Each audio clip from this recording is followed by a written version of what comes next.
Welcome to the Veritas Education channel. My name is Liz, and today we're going to be talking about learning loss over the course of the pandemic. Even though almost all schools were back to in-person instruction by the fall of 2021, the damage from virtual learning between March of 2020 and spring of 2021 had already been done.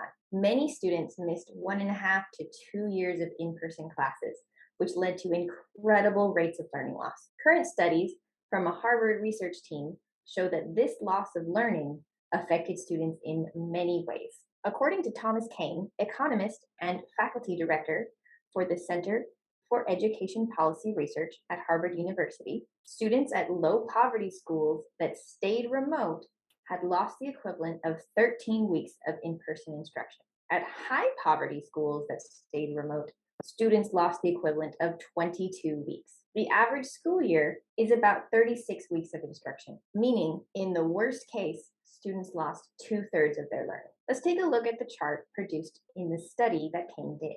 The vertical axis here is showing the difference between expected pre-pandemic achievement and what was achieved in fall 2021, ranked according to how much of the school year was remote, and then according to poverty levels. Even in the lowest poverty levels, the achievement gap is significant. In this chart, published by the Center for Global Development, you can see various studies quantifying the learning loss in the United States. There were massive reductions in math achievement, reading, and even reading speed.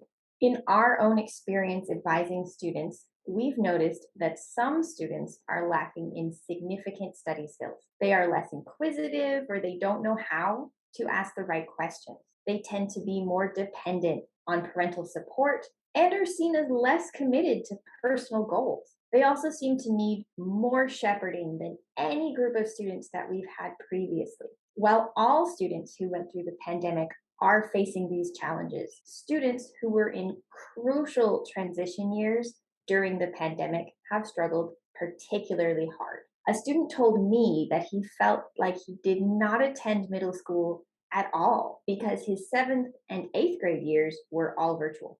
Students his age have now been thrust into the much more competitive and intense world of high school without having experienced the necessary transition period of middle school. Our rising 11th and 12th graders jumped straight from middle school to college applications. Many students are scrambling now as imminent adulthood demands a maturity that they haven't been given a chance to develop. They are behind in academics, social skills, and maturity. We found them to be less social and more risk adverse.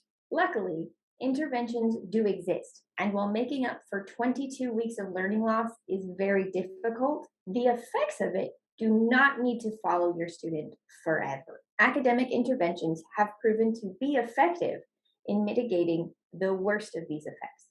High dosage tutoring in particular can produce an average gain equivalent to 19 weeks of instruction. Double doses of math over the course of the year, or having 2 periods of study instead of 1, has been shown to equal about an additional 10 weeks of in-person instruction. Summer school usually yields about 5 weeks of instructional gain per student. Here are some graphics produced by the Brookings Institute to help show how intervention can help restore student academic achievement. Here are math score increases with various educational interventions. You have summer school, tutoring, and smaller class sizes. And here are reading scores. Notice that in both of these, concentrated tutoring has almost managed to meet the score drop from the pandemic. Here at Veritas Education, we are deeply concerned by the data demonstrated in these studies. Students need all the help they can get, but not all schools have the resources to be able to provide all the additional help pandemic-era students need.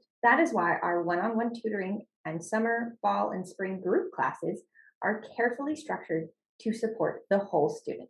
We have been getting more inquiries about our college advising services from parents who are worried by these same trends. Applying to colleges was always a stressful and difficult period for students. These days, it can be completely overwhelming. We can help students overcome this gap, develop the skills they need to be successful in college, and go forward with confidence in themselves and the future. The pandemic does not need to rule a student's life forever. Check out our website at uscecc.org and see how we can work together to overcome this. Hope to see you soon. Bye bye.